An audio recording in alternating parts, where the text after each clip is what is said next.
আসসালামু আলাইকুম রহমতুল্লাহি ওবারাকাতুহ। আলহামদুলিল্লাহি ওয়াকাফা ওয়া সালামুন আলা ইবাদিহিল্লাযিনা ইসতাফা আম্মা বা'দ।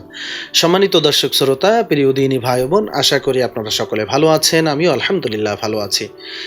এই ভিডিওতে উপস্থিত হয়েছি একটি বিষয় নিয়ে, তা হলো কোরবানির পশু জবাই করার জন্য কোনো ব্যক্তিকে যদি আনা হয় বা কোনো আলেম সাহেবকে বা ইমাম সাহেবকে যদি আনা হয়, তাহলে ইমাম সাহেব বা আলেম সাহেব যে কোরবানি করার পরে যে হাদিয়াটা নিয়ে থাকে বা পারিশ্রমিক নিয়ে থাকে, এটা নেওয়া যাবে কিনা বা এটা দেওয়া যাবে কিনা, এই বিষয়টি নিয়ে সংক্ষিপ্ত আকারে বিস্তারিত আলোচনা করার চেষ্টা করব। আমা তাওফীক ইল্লা বিল্লাহ। Holi star presence.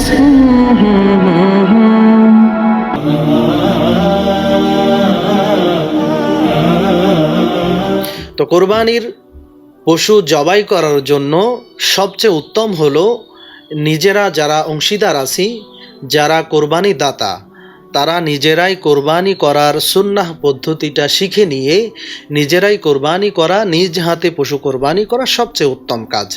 এখন আপনি যদি জবাই করতে না পারেন, জবাইয়ের পদ্ধতি আপনার জানা নাই, তাহলে অন্য কাউকে দিয়ে কোরবানি করাতে হবে, পশু জবাই করতে হবে। এই জবাই করার ক্ষেত্রে কোনো ইমাম সাহেবকে, কোনো আলেম সাহেবকে বা কোনো অন্য কোনো ব্যক্তিকে যদি জবাই করার জন্য আনেন, তাহলে সে যে পারিশ্রমিকটা নিবে, সে পারিশ্রমিকটা নেওয়া সম্পূর্ণ জায়েজ, সম্পূর্ণ বৈধ, এবং দেওয়াটাও জায়েজ, দেওয়াটাও বৈধ। অর্থাৎ কোরবানির পশু জবাই করার জন্য তার বিনিময় গ্রহণ করা, এটা জায়েজ, এটা বৈধ। তবে এটা খেয়াল রাখতে হবে, কোরবানির পশুর গোশত দিয়ে বা চামড়া দিয়ে এই পারিশ্রমিক দেওয়া যাবে না। অর্থাৎ ইমাম সাহেব জবাই করেছে, এর বিনিময়ে আপনি তাকে 2 কেজি গোশত দিয়ে দিলেন অথবা তাকে চামড়াটা দিয়ে দিলেন, না, এটা করা যাবে না। জবাইয়ের জন্য যে পারিশ্রমিক দিতে হবে সেটা নিজের ব্যক্তিগত পকেট থেকে অর্থ বা অন্য কোনো সম্পদ তাকে বিনিময় দিতে হবে। কোরবানির গোশত থেকে বা চামড়া থেকে কোনো শ্রমিকের বা কোনো জবাইকারী ব্যক্তিকে পারিশ্রমিক দেওয়া যাবে না।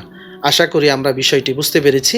আল্লাহ সুবহানাহু ওয়া তাআলা আমাদের সকলকে আমাদের পশু কোরবানি করার তৌফিক দান করুন। আমিন।